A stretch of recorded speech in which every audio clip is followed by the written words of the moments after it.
आओ आओ गोपियों, वृंदावन की इस पावन धरा पर आपका स्वागत करता है कृष्ण। आनंदित हो गई गोपियां। वाह, पहले बंसी बजाया, अपने प्रेम में परिपूर्ण करके अपने चरणों में बुलाया, और देखो तो जरा हमारा स्वागत भी कर रहे हैं। स्वागतम सुस्वागतम वो महाभागा, आ जाओ आ जाओ, इस वृंदावन के पावन भूमि पर यह नंद नंदन आपका स्वागत करता है। लेकिन अगले ही क्षण गोपियों का चेहरा उतर गया, क्योंकि ठाकुर जी ने प्रश्न कर दिया, कच्छिद ब्रोता गमन कारणम, आप क्यों आई हैं जरा हमें बताएंगे? अच्छा, खूब तैयारी करके आप भागवत में आई है और हमारे समिति के लोग उसी गेट पे पूछे क्यों आए हैं, फोटो खींचने लायक शकल हो जाएंगे।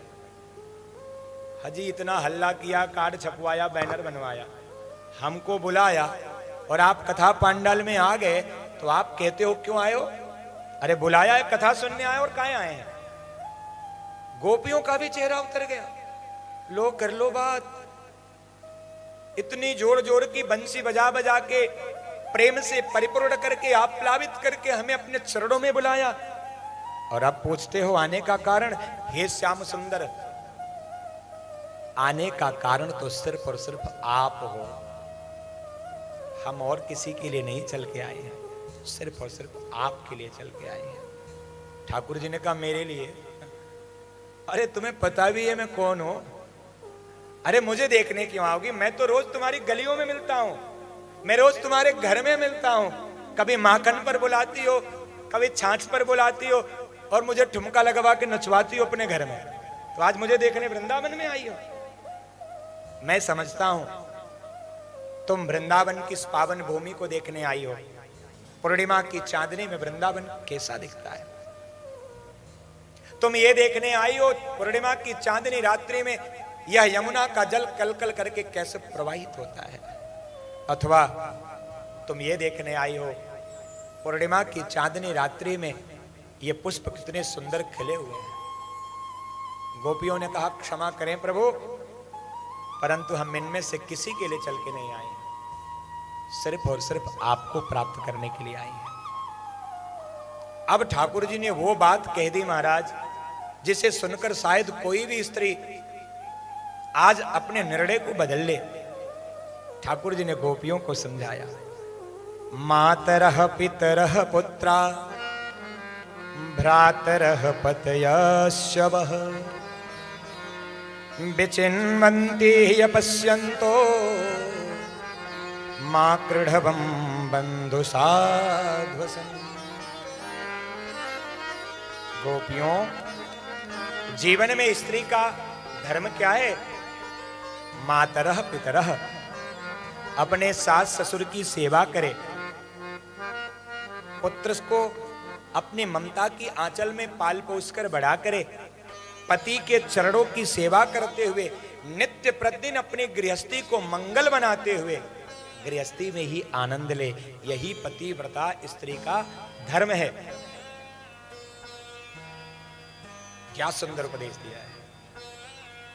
अपने परिवार में ही नेह लगाए, निष्ठा लगाए, और परिवार के उत्कर्ष की कामना करते हुए वही भजन कीर्तन करे, यही पत्नी का सर्वोच्च धर्म होता है। जो गृहस्थी को ऐसे अव्यवस्थित रूप में छोड़कर नित्य प्रतिदिन सिनेमा देखने जाए, मार्केटिंग करने जाए, घर बिगड़े बने, तो फिर वो गृहस्थी तो नहीं चल सकती महाराज। घर में मूढ़े माँ बाप सास ससुर पड़े और एक गिलास जल देने में बड़ी कष्ट होता हो, और बड़े बड़े पब हाउस में जाकर पार्टी किया जा रहा है, और आप गृहस्थी को सुधारोगे तो सुधरेगा। सबसे बड़ा धर्म तो माता पिता की सेवा है। गोपियां भी कुछ सोच के आई थी, श्याम सुंदर अब तो हमारी बुद्धि जार हो ही गई है, तो सुनो, आपके इस प्रश्न का जवाब हम प्रश्न से ही करेंगे।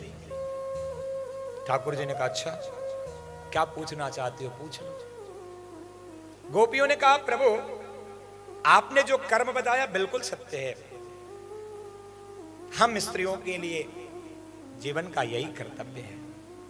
लेकिन आप बताओ इस कर्तव्य को करने से क्या फल मिलता है?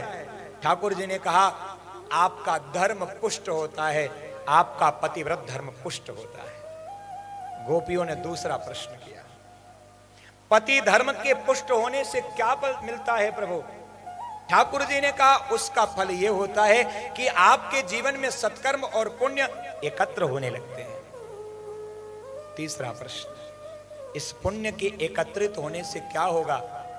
बोले आपके जीवन के जितने बुरे कर्म हैं उनका क्षय होगा और धीरे धीरे आपकी भक्ति पुष्ट होगी।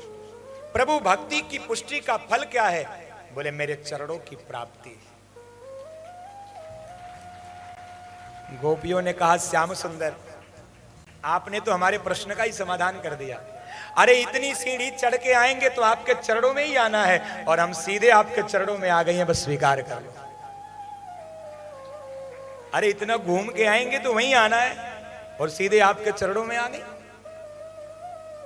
आप ही को प्राप्त करना है, क्योंकि कृष्णम वंदे जगत गुरु, आप ही तो संसार के एक शाश्वत पति हो प्रभु। निरुत्तर कर दिया गोपियों ने। भगवान ने कहा ठीक है, अगर तुम्हारी यही इच्छा है गोपियों तो आओ वृंदावन की इस पावन भूमि पर, हम तुम्हें वो आनंद प्रदान करेंगे। सुखदेव जी कहते हैं राजन, सुंदर कालिंदी के उस पावन पुलिन पर जो बालुका है, जो रेती है, उसी रेती में आज वृंदावन के श्याम सुंदर उन गोपियों के साथ घेरा बनाकर खड़े हुए हैं। हमारी किशोरी जी भी वहीं थी और जैसे ही प्रभु ने उन गोपियों का महारास में वरण किया ना, गोपियों को अभिमान हो गया। सुखदेव जी कहते हैं तासाम ततसौभगमदं वीक्ष्य मानं च केशवः प्रसमाय प्रासादाय तत्रैवान्तरधियत।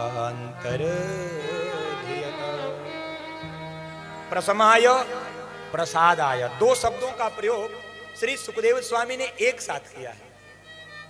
प्रसमाय, किसी चीज का श्याम सुंदर समन भी करना चाहते हैं, और प्रसादाय, किसी को प्रसन्न भी करना चाहते हैं।